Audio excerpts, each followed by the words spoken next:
සාදරෙන් පිළිගන්නවාලව ඔයාලා මේක වෙලා ඉන්නේ ඩේලොන් ටෙක් ලැබ් YouTube channel එකත් එක්ක මම මුල්තකං ඉංජිනේරු ෂෝන් කනවිට අද මේ වීඩියෝ එකෙන් කතා කරන්නේ මේ වෙද්දිත් ඔයාලා thumbnail එකේ දකින්න ඇති මොකද්ද සිද්ධිය කියලා. මේ වෙද්දී ලොකු උණුසුමක් තියෙනවා ඊළවල රිසර්ච් ඇවිල්ලා. සාමාන්‍යයෙන් පොඩි කතාවක් තියෙනවා අපි ප්‍රැක්ටිස් එකෙන් තමයි අපේ ජීවිතේ ගොඩ යන්නේ. ඉතින් P6 ගොඩ දාගන්න වීඩියෝ එකේ අන්තිම වෙනකන් රැඳිලා ඉන්න. ඔයාලා දන්න ඇති ගොඩක් දේවල් මේකෙන් දැනගන්න පුළුවන්. ඔයා මැත්ස් කරන කෙනෙක් වෙන්න පුළුවන්, ඔයා බයෝ කරන කෙනෙක් වෙන්න පුළුවන්.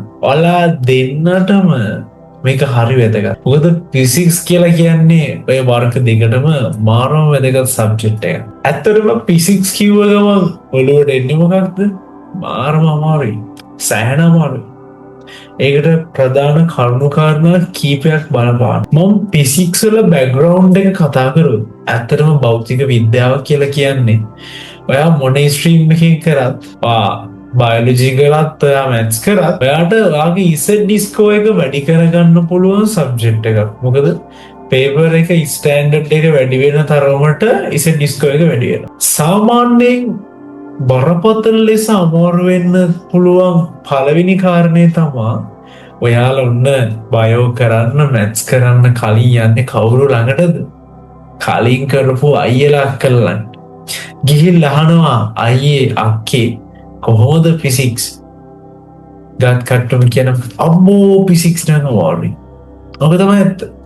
අන්න එතකොටම ඔයාගේ මයින්ඩ් එකට යනවා මොකක්ද? ෆිසික්ස් අමාරුයි. හරි? අර 10 වසරේදී 9 වසරේදී 10 වසරට එන්න කවුද කොහොමද කිව්වේ? විචාර කියන්නේ මාරම අමාරු එකක්. නේද? එස් අපි ඔළුවට යනවා මොකද්ද? විචාරාව. ඒ වගේ තමයි. හරි? ඒ වගේම තමයි.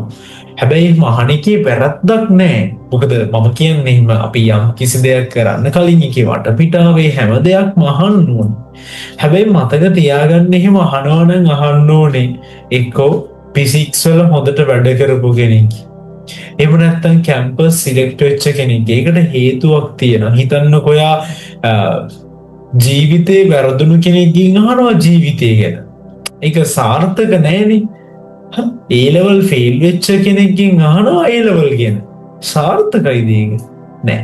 ඒක අසාර්ථකයි. ඒක නිසා අන්නේ පළවෙනි දේ හරිම වැදගත්. හරි.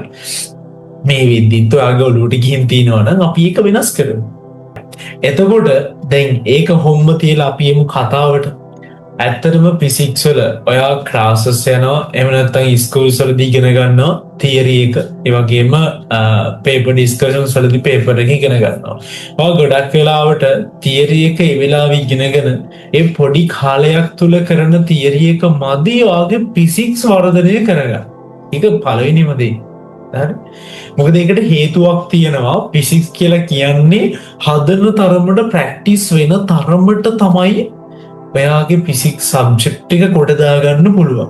හොඳට මතක තියාගන්න ඔයා මෙඩිසින් යන්න බලාපොරොත්තු වෙලා ඉන්නවා නම් ඉන්ජිනියරින් යන්න බලාපොරොත්තු වෙලා ඉන්නවා නම් ඔයාගේ ඉසෙඩ් ස්කෝ එක අවමතරමේ 1.6ට 7ටවත් වඩා වැඩි වෙන්න ඕන. කැම්පස් බුක් එක අරන් බලන්න.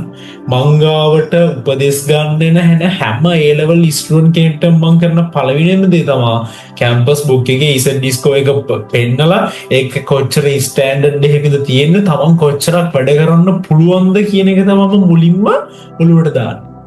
හරි? මොකද ඒකට හේතුව මේ බබාලා නෙමෙයිනේ. බබෙක් වෙන්න බෑ මේ සබ්ජෙක්ට් කරනවා නම්. ඒ කියන්නේ ඇත්තටම කැප වෙලා තමන්ගේ ආස දේවලුත් කැප කරලා කරන්න ඕනේ තමන්ගේ ඩ්‍රීම් එක ඇචීව් කරන්න නම්. ඇත්ත ඒකනේ.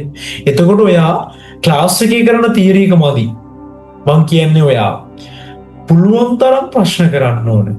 පාස් පේපර්ස් 10ක් 12ක් ගන්න. කඩේට ගිහාම ඕන තරම් තියෙනවා. ඕන තරම් කතරුලගේ පොත් තියෙනවා. ඒ පොත් ගන්න. ඔයාට අවබෝධයක් නැත්තම් මැසේජ් එකක් දාන්න පොත් මොනවද ගන්න හොඳ කියලා කියන්න. පොත් ඕන තරම් තියෙනවා. ෆිසික්ස් වලට අදාළ. ඒ වගේම online PDF school term test වල පේපර්ස් ඕන තරම් තියෙනවා. පේපර්ස් ප්‍රශ්න ඇතුළු ඔක්කොම. පුළුවන් තරම් කරන්න. දවසකට ඔයා දවසකට ගණන් 10ක් හදනවා කියන පදනමේ ඉඳන් පටන් ගන්න. ඒතර මුලින්ම ඔයා ආන්සර්ස් තියෙන ආන්සර් ෂීට් එකක් තියෙන ප්‍රශ්න විතරක් ගන්න. මොකද ඔයාලට බලා ගන්න පුළුවන් ඔයාගේ හදපු උත්තරේ මොකද්ද වැරද්ද කොහෙද කියලා. එහෙම පටන් ගන්න බිල්ඩ් අප් කරන් එන්න ඔයාලට තේරෙයි යම්කිසි පොයින්ට් එකක් එනවා. දැම්මට පිසික්ස් කරන සාමාන්‍යයෙන් හදාගන්න පුළුවන්. අන්න බරගණන් වලට අත ගහන්න. අන්න එහෙම ස්ටෙප් බයි ස්ටෙප් මේක ඩෙවලොප් කරන්න. යම්කිසි තැනක් එනවා පිසික්ස් ගණන් හදාගන්න පුළුවන් කියන තැන. ඔයා ගන්න බකට් එකක්. සාමාන්‍යයෙන් මෙච්චරක් විතර ඇඳුම් දාන ලොකු බකට්ස් තියෙන. ඒකක් අරගෙන ඩේලි පුරවන්නකො. ගානක් හදන්න ගාන හරිද බැලුවා පොඩි කරා විසික් කරා. එතකොට ආස හිතනවා මේක පුරවලා ඉවර කරන්න. අන්න ඒ වගේ ටෙක්නික්ස් යූස් කරන්න ඔයා. අනිත් කාරණේ තමා ෆිසික්ස් වල තව වැදගත් දෙයක් තියෙනවා. ඔයාගේ ප්‍රැක්ටිකලි ඔයාගේ ජීවිතේට ෆිසික්ස් ආදේශ කරගන්න. දැන් උදාහරණයක් විදිහට ඩේලි වෙන දේවල් වලට දොරක් අරිද්දී ඔයාට මතක් වෙන්න ඕනේ මේකේ බලගූර්ණයක් තියෙනවා කියලා. දැන් ඔයා සාමාන්‍යයෙන් ෆොටෝ එක පොල් 4ක් තියෙනවා නම් දෙකෙන් ඉන්නවා නම් ඔයාට මතක් වෙන්න ඕනේ මොකද්ද? බල සමතුලිතතාවය, ගුරුත්ව කේන්ද්‍රය වගේ දේවල් මතක් වෙනවා. ඒ කියන්නේ අර පැට්‍රිකලි දේවල් හරහා ඔයාගේ ඔළුවට එහෙම්මම කාවද්දනවා සැරින් සැරේ ෆිසික්ස් ටික. ඒකට අමතක වෙන්න විදිහක්ම නැහැ. අනිත් එක තමයි පළවෙනිම දේ කිසිම දෙයක් ආස නැතිව කරොත් සාර්ථක වෙන්නේ නැහැ. අපිට කෙනෙකුට බලෙන් ආදරේ කරන්න බෑ වගේ තමයි මේකත් ඒ වගේ. අපිට බලෙන් ආදරේ කරගෙන මේක කරන්න බෑ. ඉස්සෙල්ලා විෂයට ආදරේ කරන්න, විෂයට කැමැත්තක් ඇති කරන්න. මේක හරි ලස්සන සබ්ජෙක්ට් එකක්. මේ ලෝකේ තියෙන හරි ලස්සන සබ්ජෙක්ට් එකක්.